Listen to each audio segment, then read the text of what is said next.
Good morning, everyone. I'm Rafael Martinez. I'm a research fellow at the Lee Kuan Yew Center for Innovative Cities at SUTD. On behalf of our center, I would like to thank you for joining us for the webinar. So the webinar's title is Bogotá's TransMiCable, Building an Innovative and Healthy City from the Air. Our speaker today is Dr. Luis Angel Guzman Garcia. Luis Angel is an associated professor at the School of Engineering at the University of de los Andes, Bogotá. He holds a master's in social sciences from the Universidad de los Andes and a PhD cum laude in systems of civil engineering at the Universidad Politécnica de Madrid. For today's presentation, we have the privilege of having His Excellency Manuel Solano Sosa, Ambassador of the Republic of Colombia to Singapore.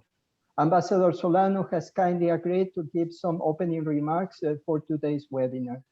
After the remarks of Ambassador Solano, we will have the presentation of Dr. Luis Angel Guzman, and the remainder of the time will be devoted to Q&A with the live audience. Throughout the course of this conversation, online participants can type in and submit their questions and comments through the Q&A panel. You will see the panel in the format of Zoom, and we will visit those in the second half of the session. We look forward to having an invigorating dialogue session, and without further ado, I shall pass the time to His Excellency Ambassador Solano. Ambassador. Doctor Estela Monique, doctor José Rafael Martínez García en Bogotá, Universidad de los Andes, doctor Luis Ángel Guzmán, and Dr. Lucia Olga Sarmiento, academic community, friends of Colombia and Singapore. First, allow me to thank the Singapore University of Technology and Design Center for Innovative Cities, Lee Kuan Yew. Thanks to all of the team and to Rafael Martinez for having me here today. It's an honor to be part of this event and to talk about the urban development of my country. Urban development is a matter that has been the center of the bilateral developments between Colombia and Singapore for many years. During the last 2 decades, Colombia has shown a substantial urban transformation in the cities like Bogotá, Medellín, and Cali. The objective has been to increase social equality and well-being of those cities.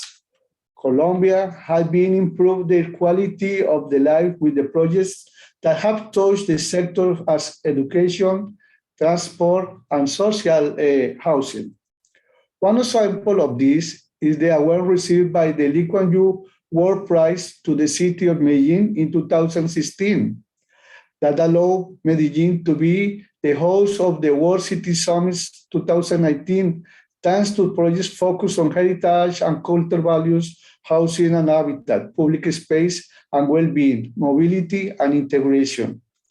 Medellín transformed the cable system into a massive transport system for the areas with the most difficult access of the city, or also the Unidades de Vida Articulada, Articulated Life Units, created from the water tanks and made public social areas for the people.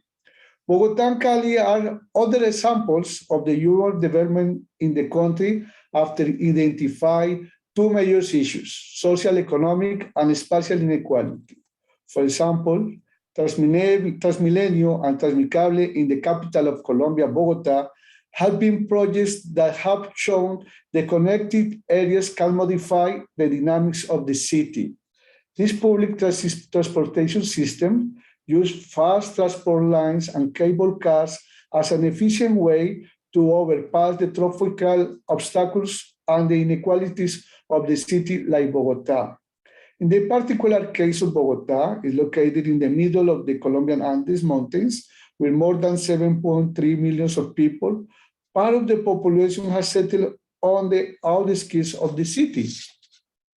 TransMiCable is an example of zero-emission solution that can reduce the cost of transport areas of difficult access, optimizing the community of the passengers, adding comfort and safety.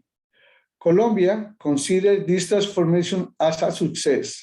Not only the well-being of the population has improved, but also the level of interaction between the community and other sectors like the academy, the private sector, the public sector, has mobilized the progress of the cities. Some of these projects were designed to be replicated in other cities around the world. This has been the case of Transjakarta, which is an adaptation of the TransMilenio system of Bogotá. For Colombia, to share this experience and learning lessons has been a fundamental part of the process. Singapore has played an important role in that learning experience. We have learned how important it is to create cities that integrate, that are based on inclusion, diversity, and well-being.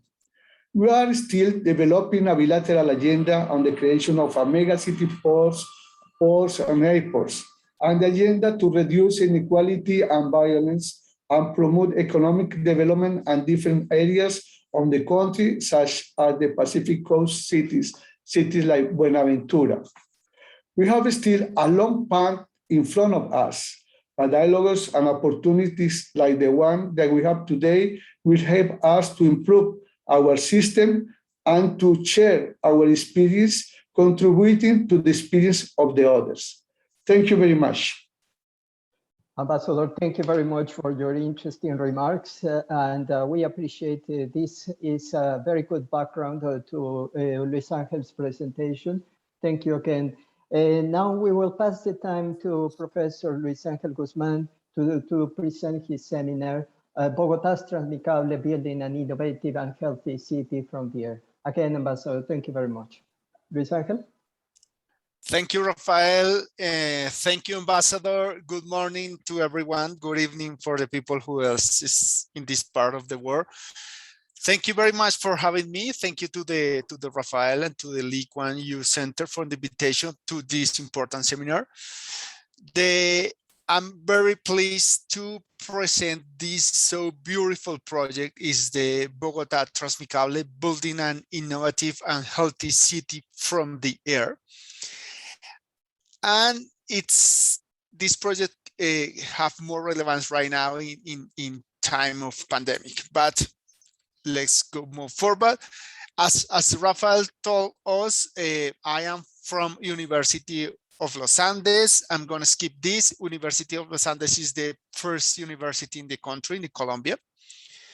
It's the most important university, but I'm going to skip this so quickly. But I want to start with a little bit of context. Why it's important this kind of transport. In the international context, it's important to highlight that there are right now 24 cities with cable cars, and the highest concentration is in Latin American region. I'm talking about the cable cars as a public transport system. The expansion starting in 2004, when for the first time a cable car for poor populations was integrated in Medellin with the mass transportation system. So we can see here on the screen the cities with cable cars as public transport system. For example, La Paz in Bolivia have its base its public transport system on cable cars.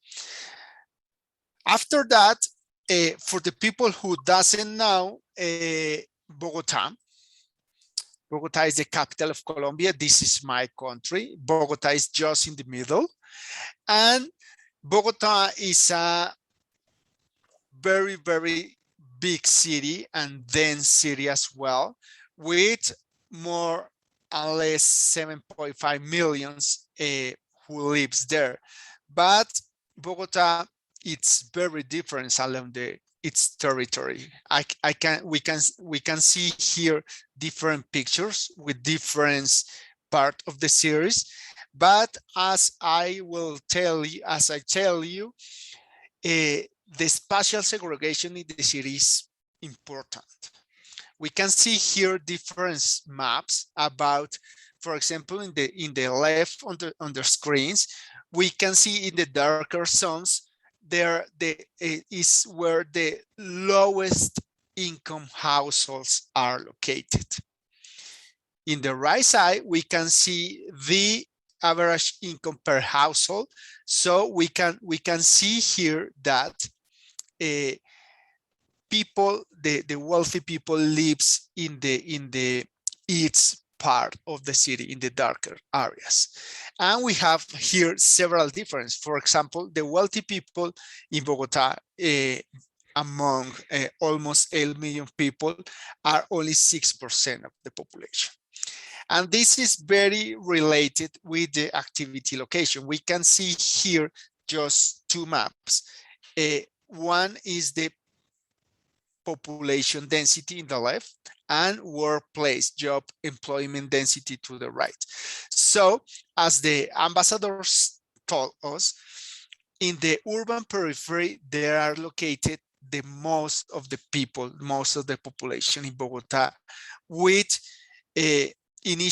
originally informal neighborhoods with very, very high densities, without transport, without planning, without urban amenities, without green areas, without services. So most of the people must to travel to the east border to reach their jobs. So we have here also that, for example, in Bogota, the lowest income population lives in very, very high densities. Here we can see an average according to the income. And also those inequalities are reflected in transport, in mobility. Here we can see in the map the average travel time per trip. So we can see also that the people who lives in the urban periphery could take between 75 and 2 hours for just one trip. So we can see several inequalities on our city. And this here, just in that point, just in the urban fringe, in the south urban fringe, we have our project, we have our cable car. And this is a typical picture of that kind of urbanization in that areas. As we can see here, the average travel time for the people who lives there is quite high, more than an hour per trip. And look that the user of cars or motorcycle are too few, just 4%. Most of the people use the public transport, and the rest use the walk or use the bike. Here we can some pictures about the neighborhood. Well, actually we have here several neighborhoods. As you can see, most of those dwelling units are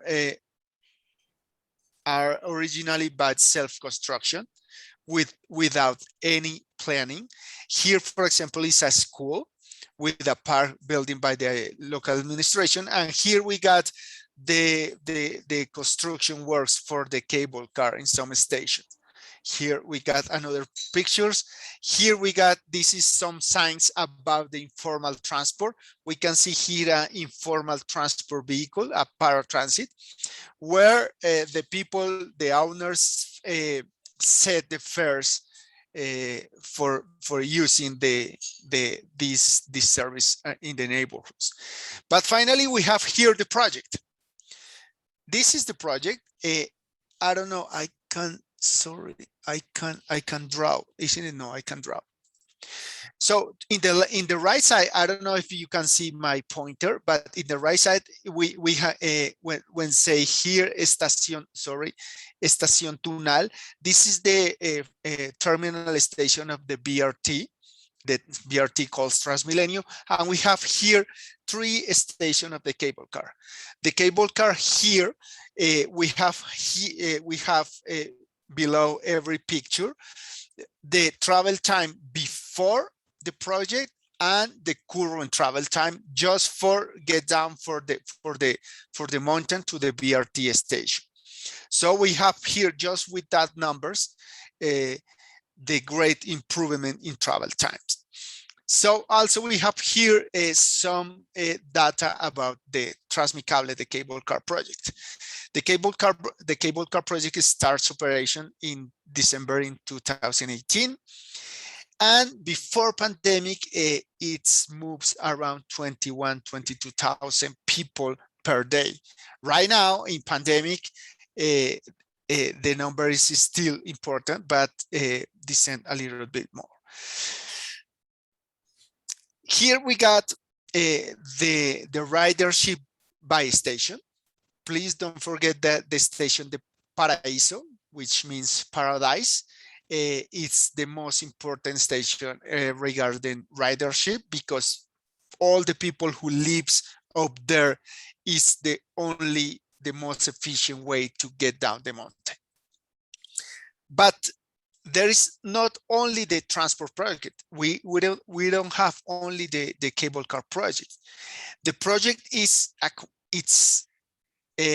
was designing with 16 urban projects. It's an integral project. This is because it's quite interesting, because the project was designing and is currently on work with local markets, with citizen serving office, with tourism offices, to trying to create some jobs in the area.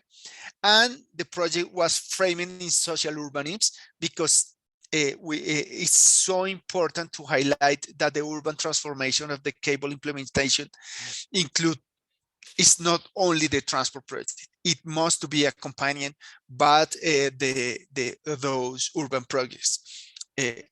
For example, parks for the people. So the objective of our impact assessment that we will present to you today is we evaluate the cable in several aspects. But the main aspect that we want to evaluate is the environmental and social determinants of health in microenvironment pollution, in transport accessibility, job accessibility, physical activity and health outcomes, such as health relating quality of life. This is a quantitative method, and we also evaluate using qualitative methods, using CTC science and mapping of cascade effect in order to identify barriers and facilitators that could affect the health and quality of life in our study population. So what we do, we design a natural experiment with that intervention group. That is the group, it's located in Ciudad Bolivar locality. This is our intervention groups. Actually, the cable car is right now in this locality. And we also use a control group located in the locality of, call it San Cristobal. This locality have a very similar socio-demographic characteristics, and also it's planned that the second line of cable car was built in that locality. So for the design of our natural experiment, we include residents in an area of 800 meters around the cable car station.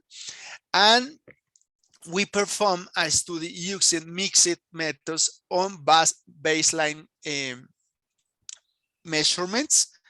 We carry out the baseline before that cable car start operation, and then we made a post cable measurements between July and October 2020.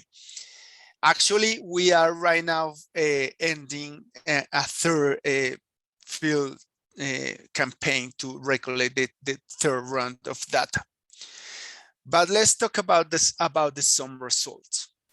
But what we measure, we design a panel study with more or less 100 people in the intervention group and 1,000 people in the intervention group and 1,000 people in the control group. It's a very difficult area. It's a very poor area with high levels of violence, and we have to visit almost 70,000 households to reach to get the data. So we made around, as I tell you, 2,000 surveys of adults older than 18 years old, and we also measure another things. We installed an app. I will tell you this. We measure physical activity with the accelerometry, and we also carry out a state preference questionnaire about the preference of the neighborhood, the preference of the cable car, expectation about the cable car, and we also measure a gentrification phenomenon. We also carry out travel diaries to measure the use of the time of that people. So we can see here the numbers of our field campaign. Some results. Population characteristics include adults with a mean of more or less 40 years old. We have a higher proportion of females. Most of the population has primary and secondary education only and belong to the lowest segments of the socioeconomic levels in the society, in the city. Most of the population in the intervention group, please remember that is Ciudad Bolívar, report that the household income is less than a minimum wage. They earn less than a minimum wage. It's more or less $300 right now. And the population in San Cristobal, it's the control group, the income is a little bit greater than one minimum wage. So we have here, with this data, we can see that most of the people are women. Most of the people have low or very low education levels, and also the income level are very low. Results in transport and mobility. These graphs, for example, illustrate the modal share of mandatory and non-mandatory trips. As we can see here in the screen, approximately 90% of the trips include public transport use. When we compare T0, if we, you can see here, T0 is the baseline and T1 is the post when the cable car is operating. When we compare before and after the TransMiCable, we can see that around 12% of the participants of the residents report using TransMiCable for their regular trips. Of course, in the control group, there is no significant changes in modal split. But I want to highlight here that the public transport here is quite important. Quite important because it's a very steep area. The bicycle is not really an option. And we have here, nobody has cars, nobody has motorcycles. So walking and public transport is the only way to move around in these neighborhoods. We also ask why the people doesn't want to use the cable car. We have here very interesting responses because what? Firstly,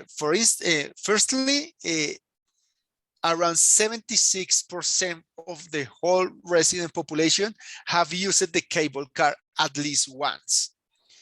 But the rest of the people have several reasons to does not use. One of the most important as is the people have fear to heights. That is quite funny. I don't know if the funny is the right words. The people doesn't want to use the cable car because they fear the heights. So this is important. Well, this is a process, I think, to trying to invite to people that use the cable car. So one important impact on this project was the reduction in travel times. In this graph, we can see the average travel time was reduced for the TransMiCable, for the cable car users who actually have very, very long trips. When we, and this is the red bars. It's the reduction for the total travel time is around 50%. But if we break down the trips, we can watch that the trip in the vehicle time is also reduced. And more important, especially for the reliability of the system, is the reduction in waiting time. As you know, the waiting time is the worst stage of the trip for the users, especially in public transport. So we can see, because we compare before with line buses, route buses, where when the frequency is not very precisely, so the frequency, the cable car is almost perfect. So the reliability in the service is also important. But we can see also that for walking, the increase, the access time, the walking time to reach the station increase a little bit, because more people which live a little bit far from the station walk to the stations. And if we break down again these results between female and males, we can see also some difference by gender. That is quite important because for example, in Bogota, we are very concerned about the gender difference in that kind, the gender difference effects of these kind of projects. So we also still made other analyses. We are investigated. We have some papers on process about the subjective well-being impact. We find that, for example, the people have more free time, and this free time is have a great positive impact in their own perception of subjective well-being. And they are more satisfied with their neighborhood. They are more satisfied with the transport system, and actually their interpersonal trust has improved as well. And at the same time, we also investigate the effect of social capital on willingness to use the TransMiCable, and we find very interesting results where the people who has more social capital levels are associated with a greater willingness to use the new services. And this is quite important because the people with higher capital social levels are more willing to care about the public investment, the public projects. This is quite important in Bogota because we have some issues about the public transport system, especially in these times of strikes and COVID. Some results about physical activity. As if you remember, I told you that we measure physical activity using accelerometry. This is the equipment that we use to measure the physical activity in a subsample. And also we use it to measure the use of public parks. So in this component, I will show you the result of the objective measure of physical activity, which is I can't remember the number, but it was a very important subsample of our experiment. So we have here some results. In these graphs, we observe the levels of moderate and vigorous physical activity of the user of public transport, of private transport, and the levels of physical activity of those who use the cable car. What we observe?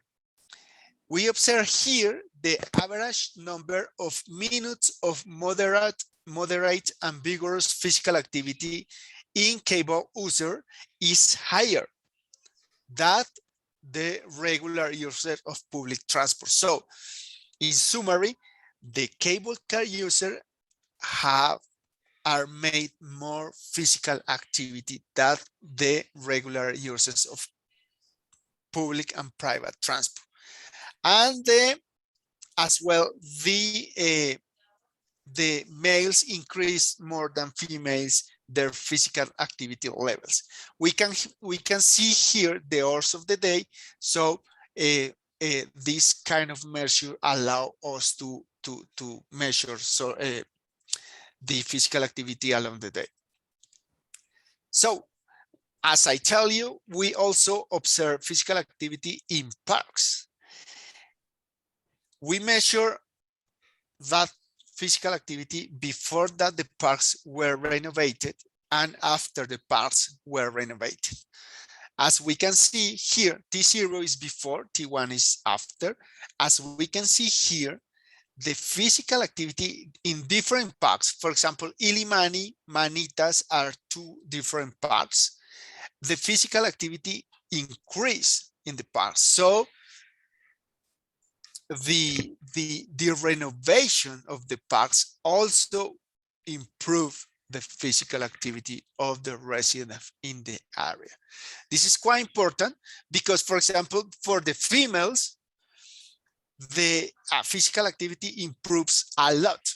That is a very interesting and result. We also measure, sorry if I go fast because I don't have much time and we have a lot of information to share. We also measure the air quality in transport microenvironments. What we do with those equipments, we measure concentration of particulate matters, black carbon, and monoxide of carbon in transport microenvironments, as we say. And we also estimate the inhaled dose of per person in those environments. And we measure what were those environmentals, the regular buses, as we can see here, the regular buses, that is the blue ones, the feeder buses to BRT, that is the green ones. We also measure in paratransit, informal transport, and we also measure the inhaled doses in pedestrians roads. As we can see in the comparison between baseline and the post-implement when the cable car is working, we can see a very important decrease in concentrations, especially, of course, as you can imagine, in the cable car cabins. So this graph illustrates that at the baseline, air pollutants concentration were lower for pedestrians. It's incredible because I'm walking on the streets, I have less air pollution concentration than if I am inside the bus. So after the implementation of the cable, we observe that the concentration inside the cable car booths are the lowest, especially for the black carbon. That comes from, of course, from the fossil fuels. We also what we also observe here, when we evaluate the last slide was concentration. This slide is about inhaled doses. We observe that when comparing with the dose in feeder buses is working with the BRT, the concentration are significantly lower in the cable car cabins.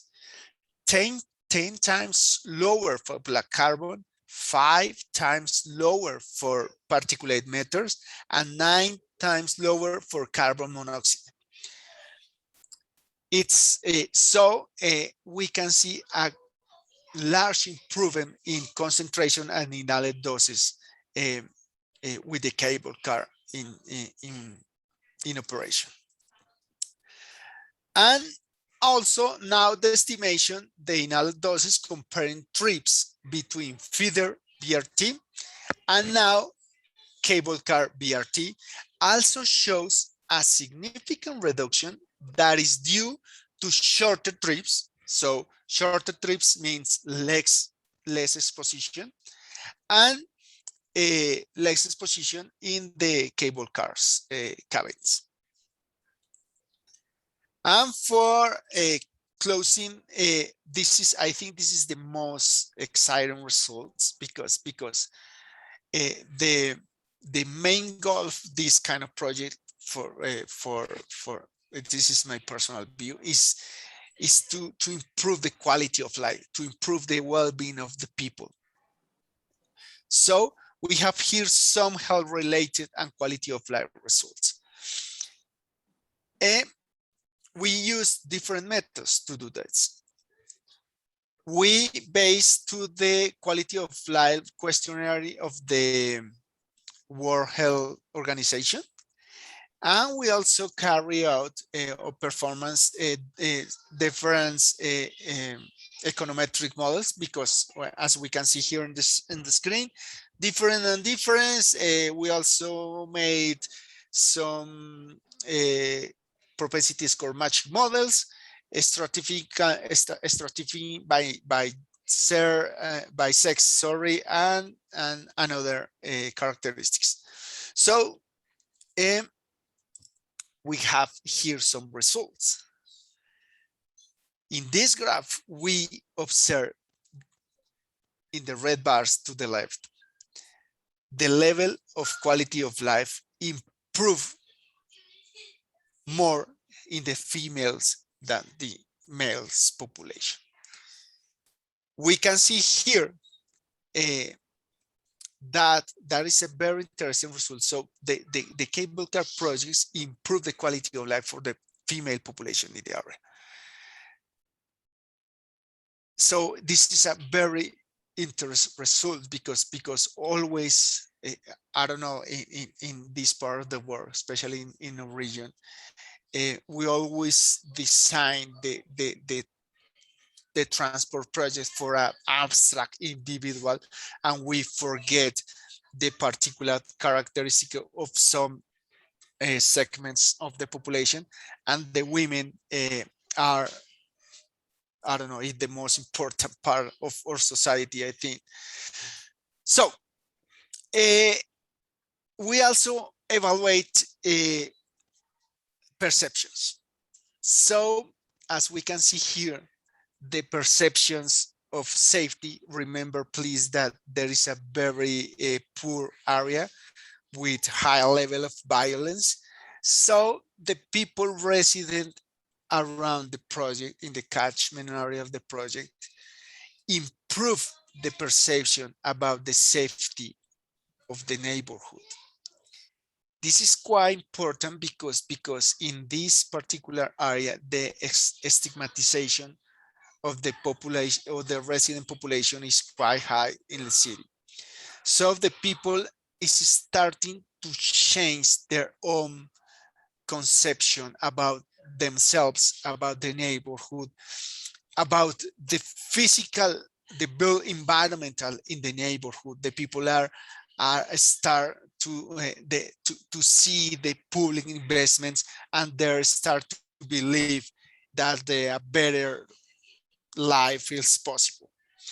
And actually, another very important thing is that I repeat very much this very poor population before the cable car used to be more worried about the transport than the money. So we can see here in this result that the perception of the transport system, particularly the public transport system, is improved a lot. These results prove that a very well designed and integral project actually can improve the quality of life of the resident people who needs a lot of help. This is the qualitative part. I can tell you, Rafael, I don't know how much I have. You still have more or less like 5 minutes or so. So okay, I'm gonna finish right now. We have a couple of questions from the audience. And, okay, just leave me 3 minutes for this and I'm finished. Sure, so this is not my expertise, the qualitative evaluation, but is quite important as well in the context. So in the context that we have just explored, a citizen size exercise was also implemented to evaluate the impact of the intervention and consolidate intersectoral spaces for a conversation and the search of solution. So I'm going to skip the methodology. I want to tell you what we do. We implement this citizen science methodology called our voice. So in our measurements, we work with 45 residents who carried out the recording of the elements that most impact health and quality of life in their neighborhoods. A total of more than 600 photographs and 600 audio recordings were produced. In the maps, we can see the spatial distribution of the points of the capture of these peaks and the audio recordings in our intervention and control groups. So we also talk with the community in the discussion and prioritization phase based on the data collection in the accompanying walks. We were guided by a socio-ecological model and theories of social change action to facilitate focus group to discuss individual findings and reach consensus of the most pressing problems and the most relevant facilitators to health and quality of life. We retrieved the most important themes both before and after the cable car. Before, safety, community networks, use of parks, garbage management, illicit drug use. But after the project, neighborhood aesthetics, TransMiCable, streets and sidewalks, pride in the neighborhood, travel times was the most important topics. So we can see here some quotes about the population, the residents. So where can tell us about the transformation in the area. So just for closing, in community meetings, we promote intersectoral work between residents, academics, and decision makers. We had the participation of the following public institutions. Well, we have the participation of several public institutions in the city. And right now, just I promise this is the closing. The follow-up of the change action was carried out through the articulation with the Our Voice methodology with the ripple effects mapping methodology. After the intervention, a community meeting was held with the community leaders in which we inquired about intended and unintended effects on the intervention. The most important results were, we found a notable reorganization of priorities. The failures of the BRT were now more evident versus the efficiency of the cable cars. So we can see here some very important insights. So we can see, I want to share with you some pictures about our project right now. This is funny, this bottom left picture is funny because this is a bicycle parking. As you can see, there is 0 bikes because nobody reached those kind of steepy mountains by bike. So the use of bicycle here is almost nothing. This is the project in operation. As I tell you, the project is super nice, but still informal paratransit services is still working. It's quite difficult to skip those. And this is the neighborhood. The buildings that you can see in the bottom, in the background of the picture, is the downtown. So, in conclusions, intervention in public transport generate benefits that go beyond the mobility. I want to share that when we evaluate, especially here in our region, when we evaluate public transport system, we measure the successful of the transport because the project moves a lot of people so fast. So we want to focus in the benefits that go beyond the mobility.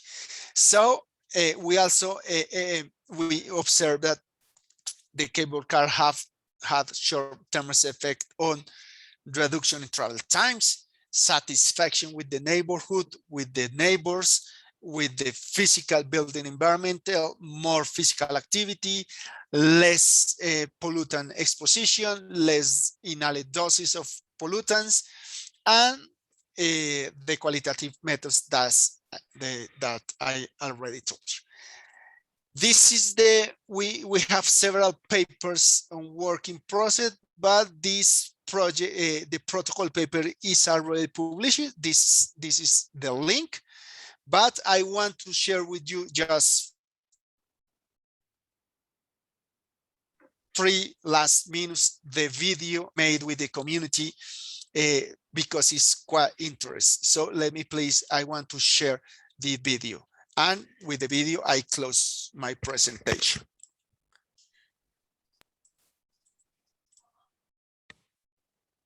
Just 1 second, please. It's going.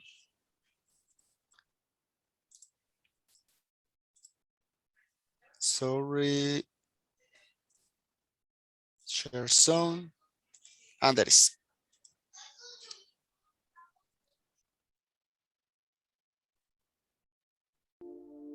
El mayor objetivo fue alcanzar la construcción del cable. Ese era nuestro mayor objetivo y era un sueño que se nos hizo realidad. Ha sido una de las obras más importantes que tenemos aquí en nuestra localidad. El cable fue una obra muy elegante, muy bonita, que el pueblo le gustó mucho porque es muy cómoda, muy rápida y facilita de tomar el transporte. Mi nombre es Ana Mercedes Mora, soy la presidenta del barrio El Paraíso. Vivo acá hace 33 años, llevo como líder comunal 23 años. He participado de todos los proyectos que se encuentran en el barrio. Yo soy Misael Rodríguez Ávila, tengo 64 años de edad. He vivido aquí en este barrio aproximadamente unos 37 años. Cuando llegamos a este barrio no teníamos servicios públicos, no teníamos agua, no teníamos luz, ni mucho menos transporte. Tocó sufrir mucho porque nos tocaba por esa loma abajo. Realmente pues teníamos colectivos que nos traían, nos llevaban, unos piratas que llaman.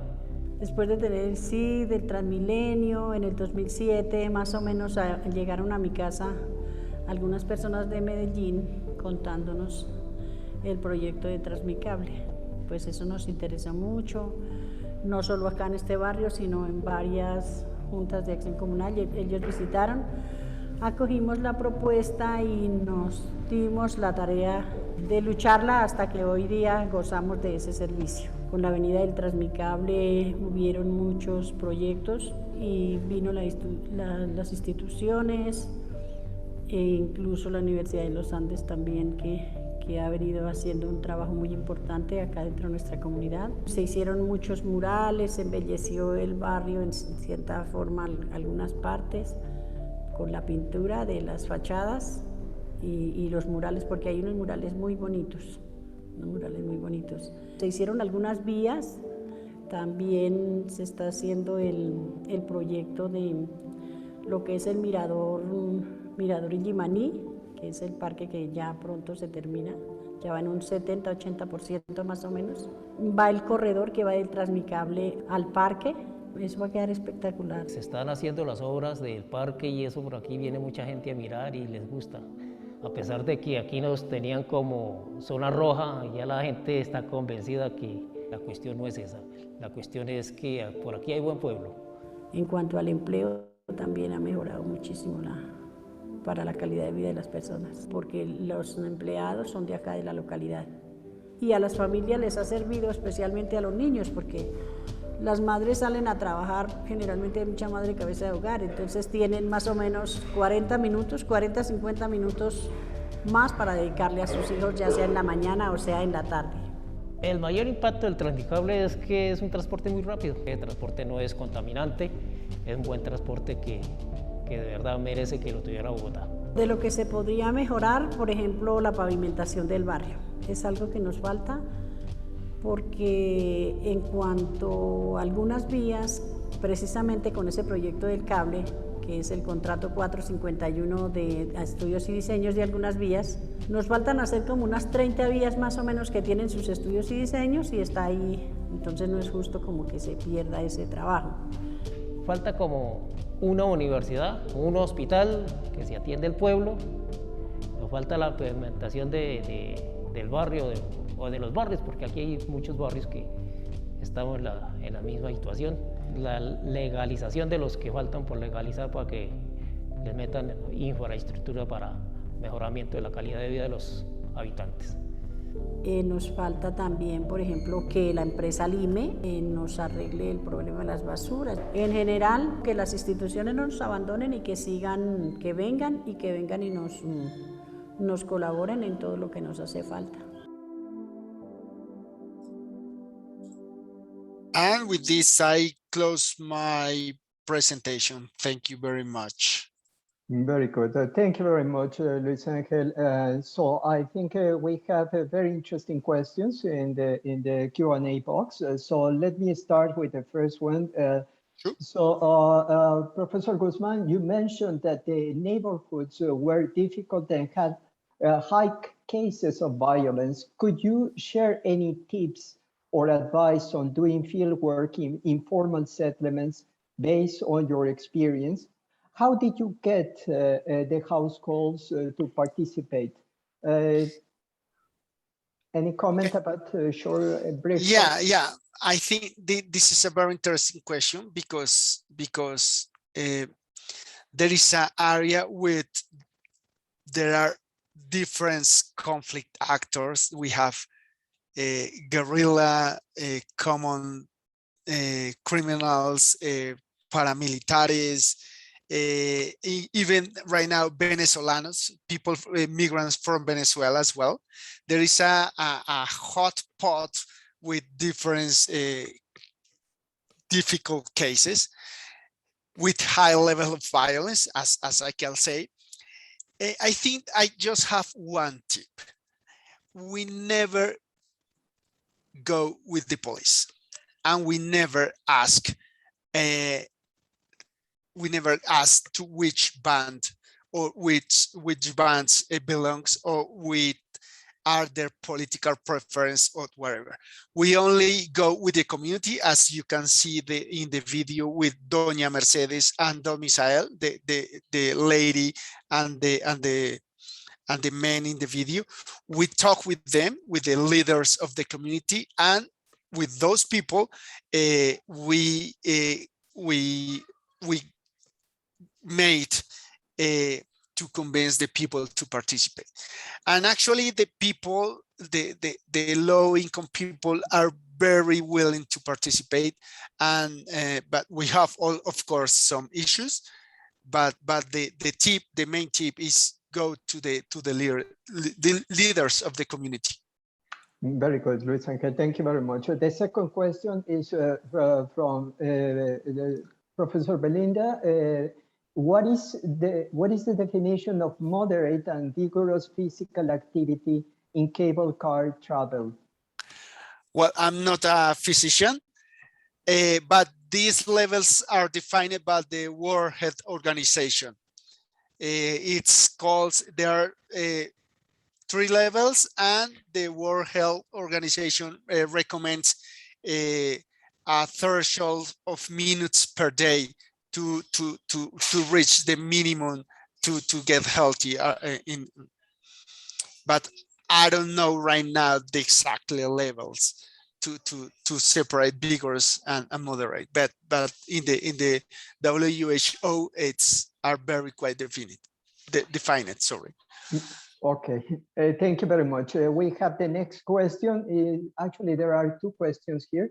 So could you provide more details on the instruments of data collection applied, for example, psychometric scales? And it says, especially I'm curious on how gentrification was measured. Perhaps you can tell us what kind of gentrification processes are unfolding after the TransMiCable. So that's the first question. It's about gentrification processes and the ones that you identify. And the second is, did you conduct further post ad hoc analysis besides descriptive stats to find the correlations between all these variables measured to know if this data might help to prevent gentrification from occurring? Yes, So, thank you. Yes, thank you, Diana, for the question. Yes, we are still processing the data, especially regarding this. We measure we are trying to measure the gentrification process with the state preference surveys. So this is a little bit different kind of gentrification. It's go beyond to the traditional definition, because the traditional definition is the rich people displacement the poor people. Here that we can see is the poor people are displacing a very poor people. So we, as I tell you, we measure with the state preference, and the state preference questionnaire is more or less, I can't remember exactly, please forgive me, how each household are willing to pay to live close to the TransMiCable station. Basically is that, of course, taking into account and controlling by several variables like localizations, genders, time living in the area, transport cost, etc. I hope that the answer was good enough for you. And the second question, of course, we are looking forward more than descriptive analysis. We are we're starting to develop models, some mimic models, SEM models, mixed logic models, to try to quantifications the gentrification, but this working is just starting. So if you want, we can keep in touch, I don't know, in a couple of months, maybe more than a couple of months, and I tell you more about that. Okay, thank you very much. We still have 3 more questions, so let's try to respond them as fast as we can. Luis Angel, one is, what is the financial cost of implementing cable car as a public transport system compared to the conventional public transport means, for example, bus or trains? Good question. I don't know exactly the amount of money, but actually it's quite interesting. I want to just the cable car projects were contracted by the former administration. When the former administration came out, the mayor wants to cut out, to break down the contracts, because he said that the people doesn't need a cable, that they need buses. So the people who lives in Ciudad Bolívar fight with the city council, went talk with the politicians and whatever, and they made safe the cable car. The people who lives in San Cristobal lose the cable car. So the most, because the geography of the area, because it's quite steep, there are too few roads there, because the area used to be a mining for construction materials. It's a neighborhood located in an area of potential landslides. So the most practical and fast transport mode was a cable car, because as you can see, the buses exist, and actually right now there are bus lines there, but because the condition of the geometry and the steep on the slope of the roads are quite difficult, and the travel time to the top of the mountains to the main station, to the BRT, is quite long. So I think for these kind of neighborhoods, it's much more cheap a cable car that a bus. Train is, I think we never study the alternative of a train, but a train is not really a train. It's like more like a train to I don't know how to say in English, a funicular. Sorry, it's not that kind of transport mode doesn't have the capacity to move 22,000 people per day. Okay, thank you very much. We will need to wrap up here very soon, so let's respond as fast as we can the next two questions.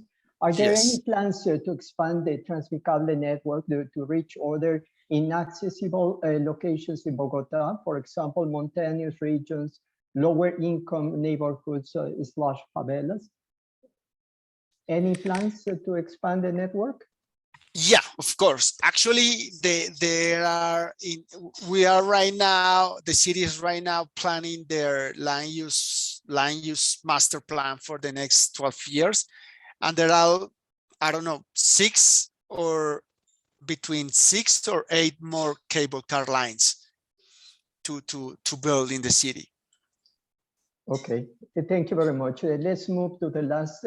Also, I noticed that the size of the cable cars are roughly the same size as those commonly used as tourist attractions, such as those in Singapore, which is quite a small, especially considering its use as a means of public transport for most public. Has there been any plans to use larger cable cars or perhaps even gondolas, or the size thereof? Any comment? Yeah. You are right. It's because I'm not very happy to call this mass public transport. But right now the gondola's capacity is more or less 12 people, and the frequency is quite high, and the people who operate the cable car told us that they're prepared to move right now. Well, right now it's moving around 15,000 people per day. Before pandemic, they moved 22,000, and they say they're prepared to move 40,000 people per day. Beyond that, of course, we have to start thinking in another issue, in another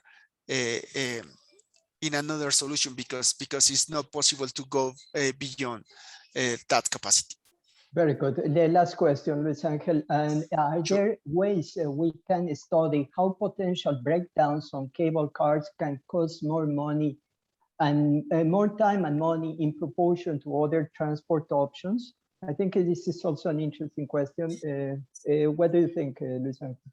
Sorry, I can't hear you because the communication was. Okay, so how potential breakdowns on cable cars can cost more time and money in proportion to other transport options? Good question. Yeah. Of course, the cable car operation, it's not pay with just the fare. Actually, this it's the cable car is operated by the public company, by the private company, sorry. But the novelty here was the city paid to the private company, not by passenger. They paid to maintain a minimum level of service. Doesn't matter how many people use the cable car. So this is interesting because we right now are not thinking that the fare must to pay the complete operation, because this is nonsense. No, because it's impossible that a kind of, I don't know any public transport in the world that pay the operation just with the fare. So I think this is going in the right direction to start to subsidizing, especially for a very poor population, and a public transport that improve the quality of life and reduce the negative externalities. Okay. Okay, thank you very much, Luis Angel. Thank you again for answering those questions and for the great presentation. It was a pleasure to have you with us. So this concludes the webinar. Thank you all for attending, and a special thanks to the Ambassador Manuel Solano for being with us today. We hope you have learned and enjoyed this presentation. Thank you very much for your time. Goodbye. Thank you. Thank you. Bye-bye. Thank you. Bye. Bye. Ambassador, thank you. Bye-bye.